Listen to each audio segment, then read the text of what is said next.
Assalamualaikum warahmatullahi wabarakatuh. Perkenalkan, nama saya Tasya Iron. Selamat datang di podcast perdana.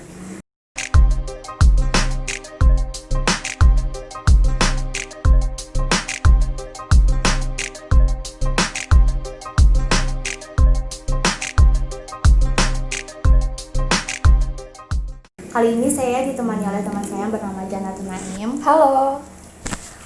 Kami akan membahas tema yang sedikit berat nih, yaitu tentang politik. Apa tuh? Nah, bicara soal politik nih, kita semua pasti sudah tidak asing lagi kan dengan kata demokrasi. Nah, demokrasi adalah sistem pemerintahan yang dijalankan di Indonesia. Demokrasi adalah sistem pemerintahan yang diselenggarakan dari rakyat, oleh rakyat, dan untuk rakyat.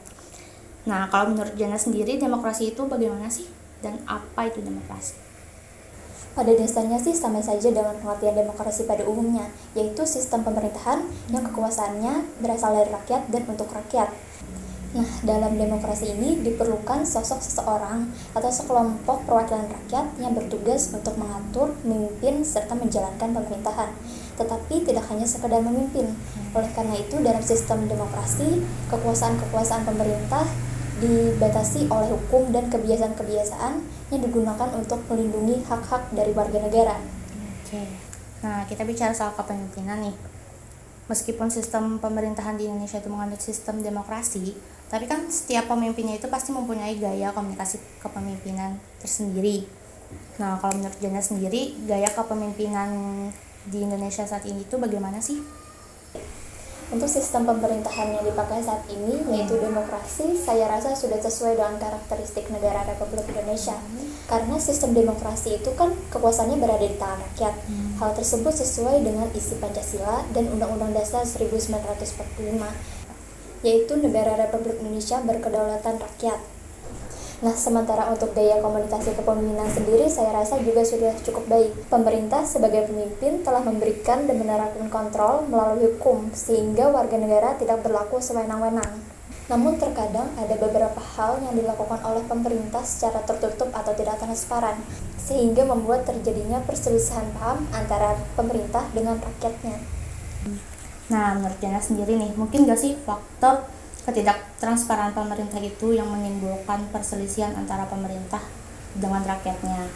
Seperti kejadian pada tahun 2019 dan 2020 kemarin, seperti penolakan Omnibus Law. Iya, kalau menurut saya pribadi, hal tersebut menjadi salah satu faktor yang membuat terjadinya perselisihan paham antara pemerintah dengan rakyat. Seperti yang kita lihat di berita misalnya, Omnibus Law RUU Cipta Kerja yang disahkan pada saat larut malam tanpa mempertimbangkan pendapat rakyat. Hal ini kan membuat banyak orang tidak setuju dan akhirnya memutuskan untuk protes dengan turun ke jalan untuk menolak Omnibus Law tersebut.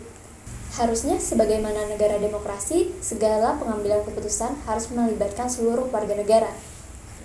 Berarti sangat penting sekali dong ya gaya komunikasi kepemimpinan yang tepat dan efektif agar pemerintah dan rakyatnya tidak mengalami perselisihan paham.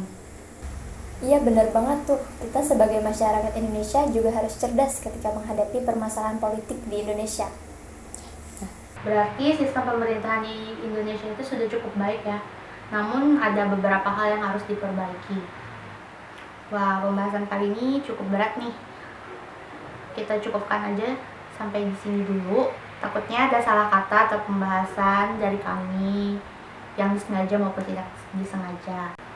Sebelum menutup podcast kali ini, saya selaku pembawa acara mewakili seluruh orang yang terlibat dalam pembuatan podcast ini memohon maaf apabila ada kata ataupun pembahasan yang menyinggung pihak tertentu, baik disengaja ataupun tidak disengaja. Oke, untuk menutup podcast kali ini, saya ucapkan terima kasih kepada para pemirsa yang telah menonton podcast ini, dan juga kepada Jana, terima kasih telah berhadir di podcast perdana ini. Sama-sama. Sekali lagi saya ucapkan terima kasih. Assalamualaikum warahmatullahi wabarakatuh. Bye-bye. Bye-bye.